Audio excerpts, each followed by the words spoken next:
because I believe the enemy saw what the Spirit of God was doing, and the enemy came in and he wanted to sort of divide the youth group. So he brought all this up. So there was this movement that we were just dividing, and on a Wednesday night, I'm there at a youth group, and we're coming to the end, and Pastor Roy says, "Mark, I want to talk to you."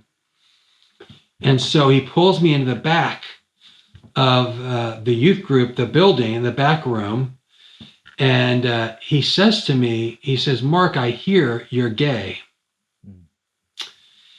And Kyle, I didn't even know what he was talking about. This was the first time I was raised in a strict Catholic home. We didn't talk about sex at all. I had no idea what he was doing when he said, "I hear you're gay." He didn't say, "I know you're gay." He said, "I hear you're gay." And at that moment, he started to perform a deliverance on me right there.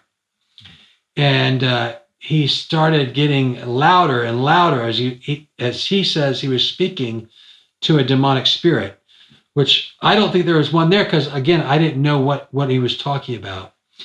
But I do remember, Kyle, what he said, the very last thing he said. He said, "Mark, I rebuke you in the name of Jesus. Now get out of here and don't ever come back." And when he said that, he destroyed me,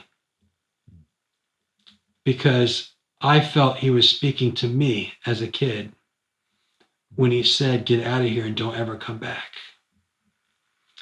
And so, Kyle, when I left youth group that night, I said to myself, I said, "I will never go back to church again." I spoke that.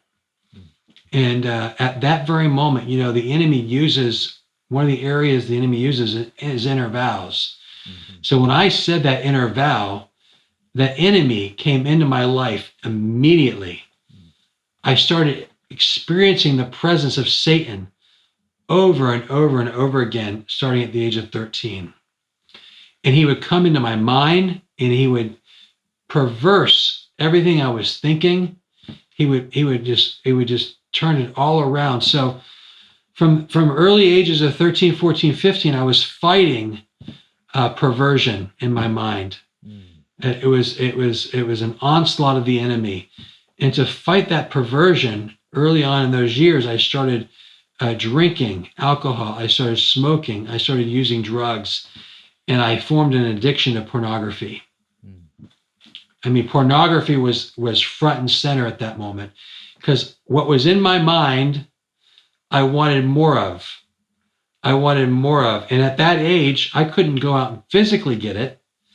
So the only thing I could do was go out and watch it through different pornography platforms, whether it was magazines or going to the video stores, or however I could do it. I was wanting it so bad. It was that bad. So I began to develop a homosexual identity.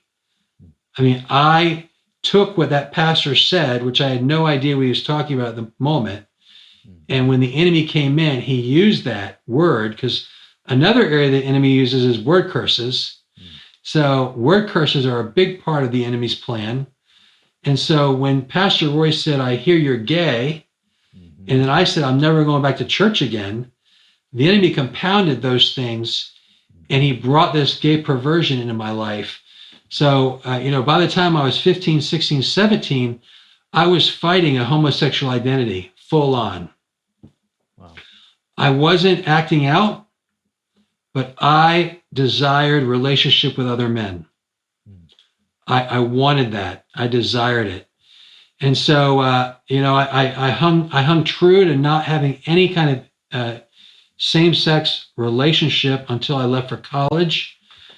And so when I left for college, I decided to get as far away from my parents, but still staying in Florida. So I attended Florida State University, which is a prominent college in our state capital here in Florida. And when I arrived at Florida State, I came on campus, and my identity that I was struggling with was embraced.